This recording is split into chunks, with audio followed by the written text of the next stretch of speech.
We have the start of spring in 2022. Well, actually it started a month ago, but it's officially started in Stanthorpe. And the cherry trees and everything are waking up. We have a little, I don't know, it's pretty small, little silverberry there that's coming up in this new section. And then all the way down there is all new section fruit trees. And there's an azalea planted a bit further down to help with the pollinators. I do plan on putting more flowers and things through here, but this is our new section. It looks a bit rough at the moment, but it will start to settle and look a lot nicer very soon. So lots of interesting trees in here. We have the carob trees. I've got 3 of those planted. I may need to put some more in depending on what sex they are. I've also got some almond trees down the end. And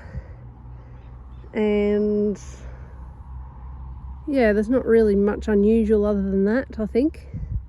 Everything's pretty, you know, you've got apricots, plums, sugar plum is down there, a couple of apple trees. Yeah, so nothing really unusual down the back there, but just to try and get some bulk but different cultivar productions, I guess we're looking for, because we're always looking to diversify and make things different. So that's our new section, and we'll move now into the section from last season. I can quite get this section all in one shot, but this section is probably about the size of an average backyard in suburbia, I guess. So this is something that you can think about if that's the situation that you're living in. There are lots of wild lettuce plants that have just self-propagated, as they do in here, but also too, and I will go up a bit closer and get a closer shot, but in the background is the white borage, and the bees are just loving it at the moment. This morning they were just, you could hear them from a mile away, which is pretty awesome. In here we have 3 apple trees, a peach tree, another almond nut tree that is self-pollinating. Then we've got some black currants, red currants and white currant in here. We've got cherry trees. There's 2 cherry trees up the back there. We've got strawberries down, try not to move it too quickly to make you dizzy, down that way. We've got strawberry plants everywhere. Just lots of stuff going on. And then behind me there's the wheelbarrow full of stuff that I'm supposed to be working on, but I'm filming instead, is another section. And this would be, it's quite a small section really, and that's pecan trees, and there's a fig tree in there, a lavender, and then it continues up the fence, but we haven't wood chipped all of that yet. But up the fence we've got 3 junipers, a couple of ginkgo bilobas, and that's about it, I think. So down the bottom of this section is an Aronia Cherry as well. So we're getting some of the rarer plants in Australia. These Aronia cherries I do believe come from America, but I mean some rarer fruits into Australia, I guess, by producing them here on the property. So this section is from 2021. We planted it August, I think, of 2021, and you can see that most of the trees are now waking up, but they've also put on a whole heap of growth in that time. So there's that. And then over the back in that direction, I'm not sure if you can see in the camera lens, but there's a whole heap of trellises, and on the end closest to us there are kiwi plants, kiwi fruit plants, and they're waking up now too, but they aren't quite woken up completely yet, but they've certainly got lots of leaves. And we've got a yellow raspberry plant over there as well. And then in the section sort of below it where the bare soil is some crops. So we've got some cabbage and some herbs, some potatoes planted there at the moment, and it is actually nice soil underneath what looks like terrible soil. It's just that the top has kind of crusted over and become this horrible stuff, but when you dig into it, it's quite nice. It's been fertilized and all that kind of thing, because the soil is so bad here as far as minerals and plant food goes. So we'll go now into the 2020 area, and lastly the 2019 just after the bushfire area. Okay, here we have a plum tree. This is our 2020 garden. Beside that is some mugwort that will start to come back from the ground. It's died back for winter and we did harvest quite a bit of that. And then a nectarine tree. They're all starting to wake up now, which is really cool. Then we've got Australia rock, which looks like Australia from the other side in the shape. Some more weeds. lots of wild lettuce around here at the moment. We've got growing on the ground is some thornless loganberry, and then we have some lavender back this way that I just planted, so it's very small at the moment. There's some goji berries sort of down through there that are very small at the moment as well. I did have a failure with the old man's hand citrus plant. It died in the frost, just didn't survive.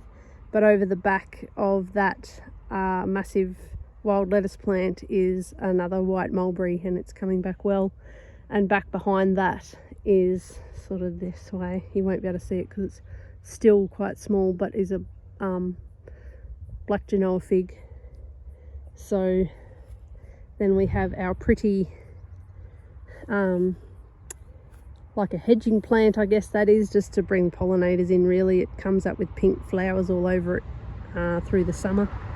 And behind that is another peach tree, a miniature peach tree or a dwarf peach tree. And behind the peach tree is a feijoa. I am going to put more feijoa in here, I just haven't done that yet. And then closest to us, if I step back a bit, is the comfrey, which will come back very soon. Sorry about the highway noise. I do live in town and the highway is right at my front door basically, so you can understand why I want to put a food forest in and get rid of some of the noise, while also having lots of food. So yeah, in the front here is the persimmon and the comfrey.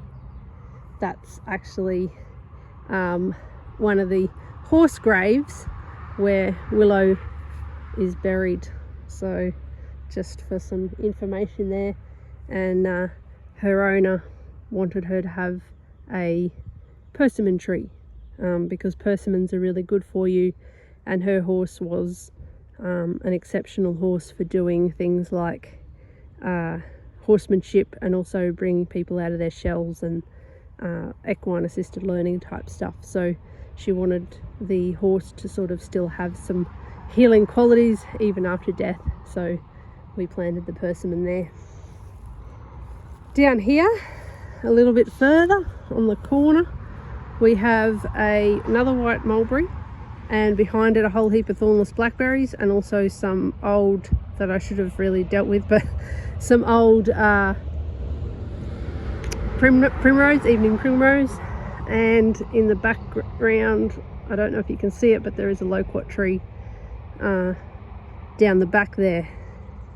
So this will all really green up. There's some alpine strawberries as well underneath that mulberry tree, and there's also some lemon balm under the tree, and they grow just fine. They don't mind the shade, so I haven't had any problems there.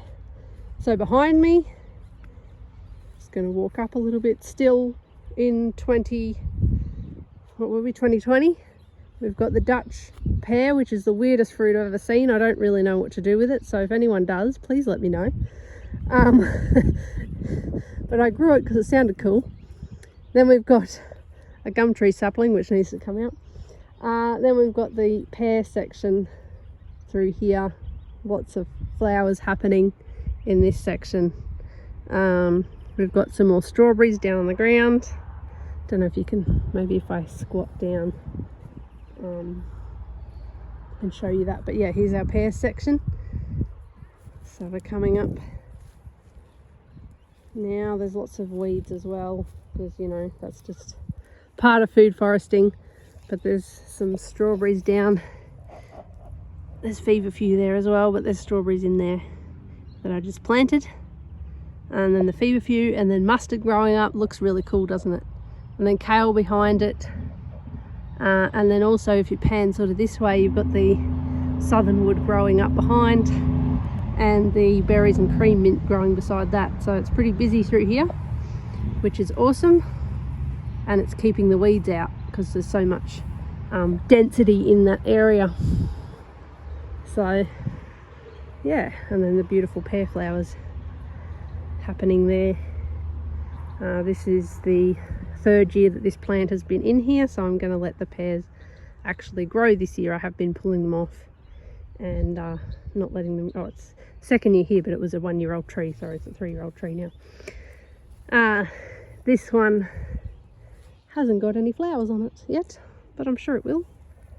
Okay, so now let's move into the 2019 section and go through all of that. On the previous section, Penny's pear tree, which actually was the first tree, one of the first trees that went into the 2019 section,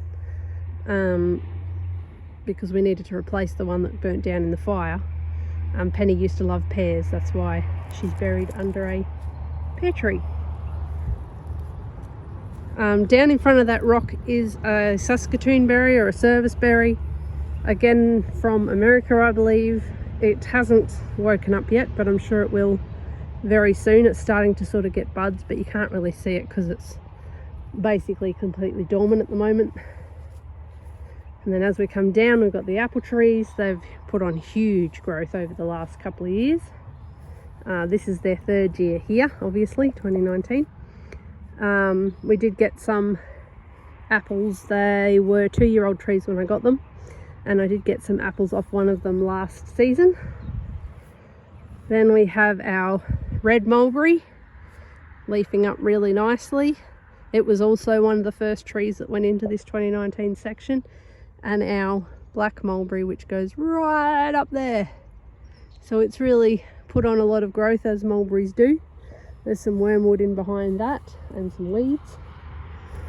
And coming in behind, we've got some Echinacea that's starting to wake up. You won't be able to see it though because it's tiny at the moment. And the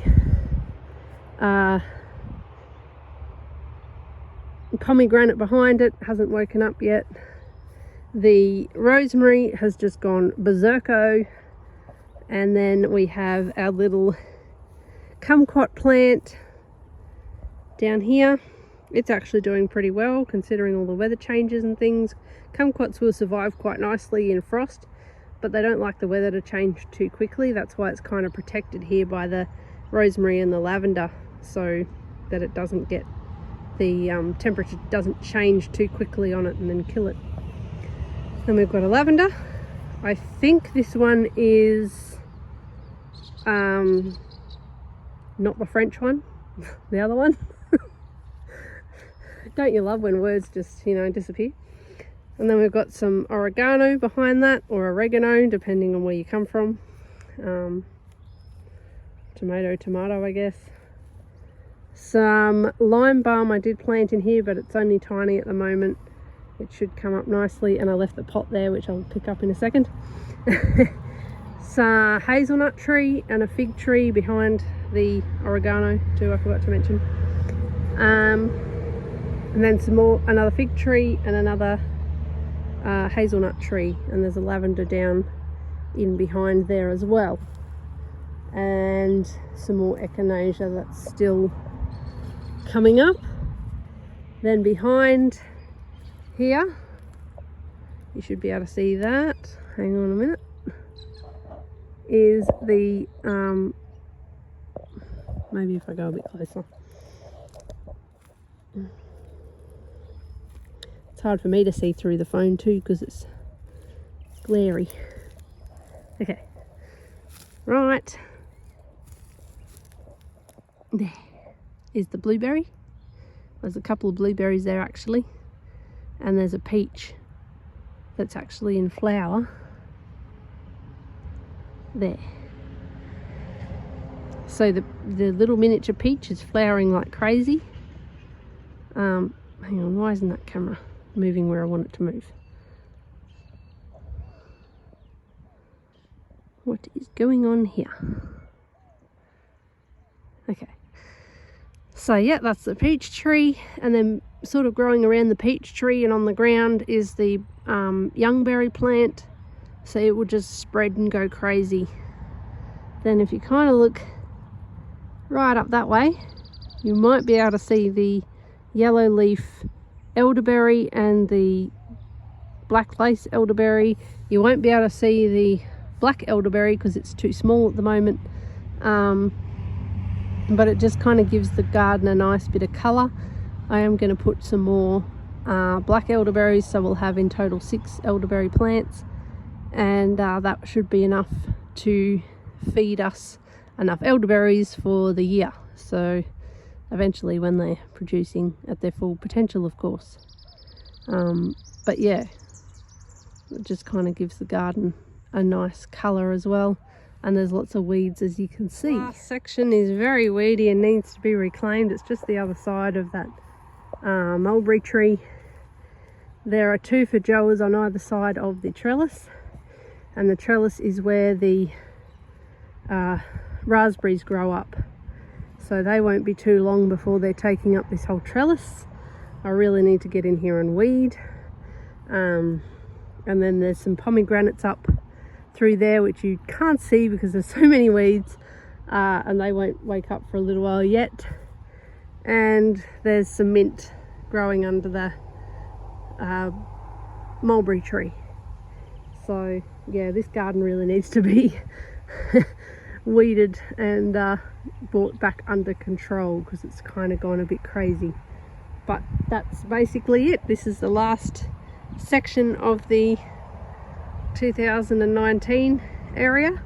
So we're looking at about probably an acre for this whole food forest, all the areas together. So yeah, that's basically what we're looking at. And then the paths, as you probably have noticed, are just grass paths. The good thing about grass paths is that they are carbon sequestering, because grass loves carbon. And if we wanted to, we could probably put like temporary fences up and let the horses in to graze the paths, but usually we just mow them. So another thing before I let you go is I will not be doing Shed Wars this year. I don't actually know if it's running, but I assume it would be.